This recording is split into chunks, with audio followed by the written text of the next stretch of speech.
নদিয়া জেলার দুর্গাপুর বড়ুয়াবাড়ি চড়ক উৎসব। অসংখ্য ভক্ত এদিন এই উৎসবে যোগদান করে বিভিন্ন জায়গা থেকে অসংখ্য মানুষ এখানে ভিড় জমায় এবং একটি উৎসবে পরিণত হয় সনাতন ধর্মের এক ঐতিহ্য এই চড়ক উৎসব।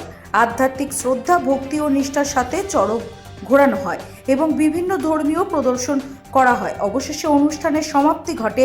নদিয়া দুর্গাপুর থেকে অরুণ পালের সাথে রতন ভৌমিকের রিপোর্ট, নিউজ ইন বাংলা।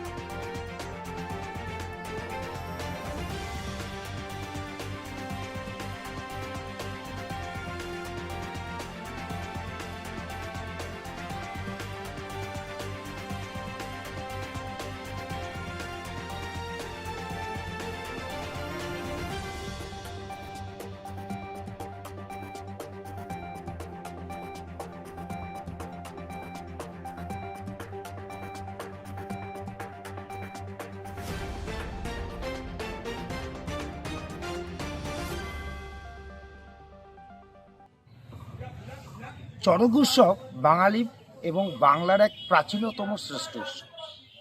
আমরা এখন এসে উপস্থিত হয়েছি নদিয়া জেলার এক অখ্যাত গ্রামে দলুয়াবাড়ি। এখানকার চড়ক উৎসব দেখব বলে আসুন আমরা টিভির পর্দায় চড়ক উৎসবকে উপলব্ধি করি। এই চড়ক উৎসব কতটা নিষ্ঠার সহিত এই নদিয়া জেলার এক অখ্যাত গ্রাম দলুয়াবাড়িতে কিভাবে হয় তা আমরা সরাসরি দেখব। এই চড়ক গাছ এবং মেলা কতটা জাগ্রত এবং কতটা এখানে এই চড়ক উৎসব কীভাবে হয় সেটা আমরা দেখতে পাবো। আমরা সন্ন্যাসকে পেয়েছি, যে সন্ন্যাস প্রতি বছরই করে, তবে শুনলাম দীর্ঘ বছর ধরেই করছে। তা শতদল দাস, আচ্ছা আপনারা এই চড়ক উৎসবকে নিষ্ঠার সহিত করেন কি? আচ্ছা এটা করে আপনারা ভোগ বা ফল কী কী পেয়েছি? মনে শান্তি আসবে, সংসারে অনেক রকম চাপ থাকলে হয়ে যাচ্ছে। আমরা প্রতি বছর এই করি। আপনি কত বছর ধরে করছেন? আচ্ছা এখানে যারা এই যে সন্ন্যাস যারা নিয়েছে তাদেরকে এখানে সব গ্রামবাসীদেরই শুধু মঙ্গল না সকলের বিশ্বের মঙ্গল সভা? সকলের মঙ্গল, বিশ্বের মঙ্গল সবারই।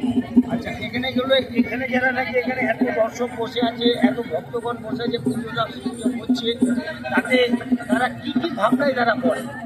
তাদের মনে বিশ্বাস আছে, ভগবানের ডাক আছে, হাত আছে উপরে, মাথার উপরে, যে যা মানত করে সব চলে যায় এখানে। এই জন্য সবাই গ্রামবাসীরা আসে। আমরা হলো তিনি হচ্ছে এখানকার এই চড়ক গাছের মালিক, 68 বছর বয়স হয়েছে।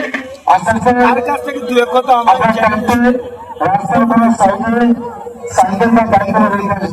বলুন। কি কি কি পূজাটারও 4-5 বছর আচ্ছা কাজেই আর কি বলেন জিজ্ঞেস করেন। এই গাছটির মধ্যে অবদান কি আছে?